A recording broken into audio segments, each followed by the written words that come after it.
Assalamualaikum warahmatullahi wabarakatuh. Kembali lagi dengan Automotive Custom Bluebird. Nah, untuk konten kali ini saya akan menjelaskan proses ya, sebuah proses mengenai pengecatan ya. Karena banyak nih beberapa yang tanya itu ngecatnya di mana, bagaimana ngecatnya, hasilnya seperti apa. Nah, ini saya akan jelaskan ya. Oke, sebelum masuk ke penjelasan saya, jangan lupa subscribe ya, like, dan yang mau komen silahkan komen di bawah. Mudah-mudahan saya akan menjelaskan dengan cepat ya. Oh ya, satu lagi, jangan lupa tekan loncengnya ya, agar kalian lebih update mendapatkan notifikasi-notifikasi konten-konten saya yang terbaru. Oke, gitu aja ya. Kita lanjut ke penjelasan cat.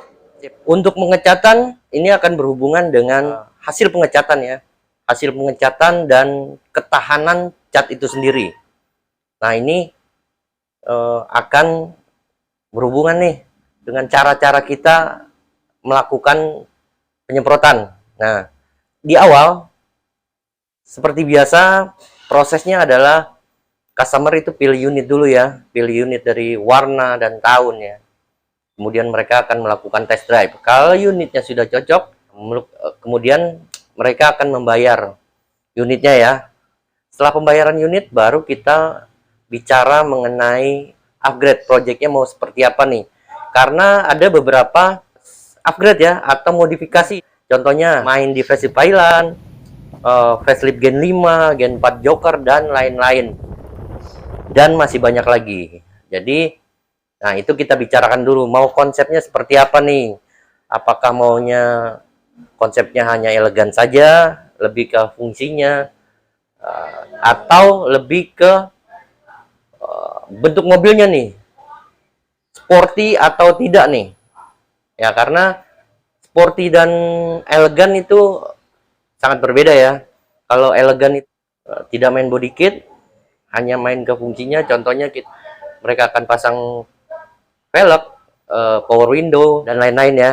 Kalau sporty itu lebih ke main ke body ya, body dan penampilan si mobil tersebut. Oke. Nah, setelah customer melakukan pembayaran, baru kita berbicara mengenai item-item apa aja yang di-upgrade.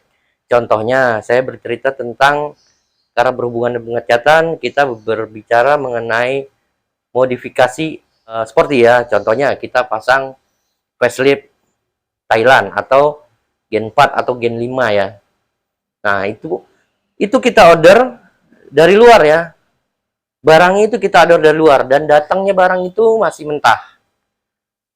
Tidak akan sama dengan bodi mobil yang kita pilih, datangnya masih mentah. Otomatis itu akan kita lakukan seperti yang sudah saya jelaskan di konten sebelumnya.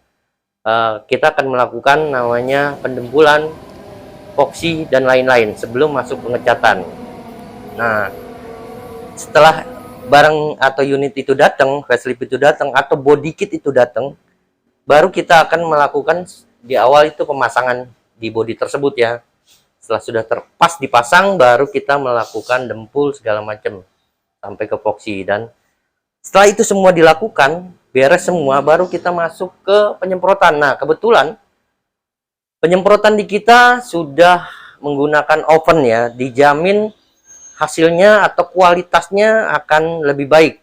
Kalian juga bisa membandingkan ya, pengecatan menggunakan oven dengan pengecatan tidak menggunakan oven. Otomatis secara kualitas, secara fisiknya cat itu pasti akan beda ya. Nah, itu kita melakukannya menggunakan ovennya. Nah, itu kita kerjain dari penyemprotan segala macam ya. Sebenarnya penyemprotan itu bisa ke body kit, bisa ke facelift, termasuk bagian interiornya seperti door trim dan lain-lain ya. Nah, kita lakukan menggunakan oven ya.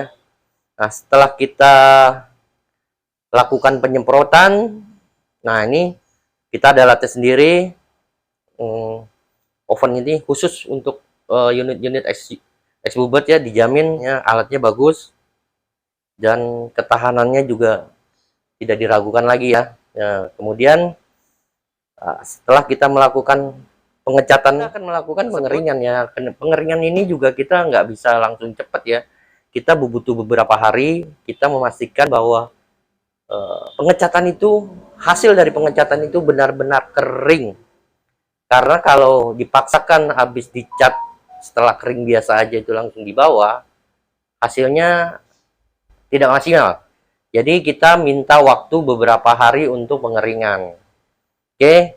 Nah, kemudian setelah kering baru kita masuk ke pemasangan part-part lainnya seperti velg, pembenahan di interior seperti pemasangan jok set, terus head unit, power window, dan lain-lain sebagainya. Jadi balik lagi ke pengecatan, bahwa benar-benar kita melakukan pengecatannya itu menggunakan oven ya, dijamin hasilnya itu akan lebih baik ya ketimbang kita tidak menggunakan oven. Banyak sekali pengecatan yang tidak menggunakan oven, akan lebih baik menggunakan oven gitu ya, gitu. Jadi setelah proses pengecatan, pemasangan item-item yang di-upgrade, yang terakhir juga yang kita lakukan adalah unit itu masuk ke tahap pengecekan ya. Hasilnya tahap akhir itu akan dilakukan pengecatan ulang ya. Kita akan memastikan tidak ada masalah di bodi dan di hasil pengecatannya. Kemudian mobil itu di salon. Jadi gimana caranya customer itu benar-benar menerima unitnya seperti baru. Oke, gitu ya. Jadi pengecatan itu, saya balik lagi nih, pengecatan itu bisa dimanapun. Bisa di facelift, bisa di body kit, ataupun dilakukan pada body-body yang kemungkinan ada baret, ada luka sedikit. Jadi jangan takut, kita akan menjamin unit-unit yang kondisinya bodinya kurang bagus itu kita akan melakukan pengecatan ulang. Oke, jadi sudah jelas ya, semua saya sudah jelaskan dari proses awal sampai proses akhir. Terima kasih sudah mantengin channel saya. Mudah-mudahan channel saya bisa berkembang dan bermanfaat bagi kalian semua. Terima kasih banyak. Assalamualaikum warahmatullahi wabarakatuh.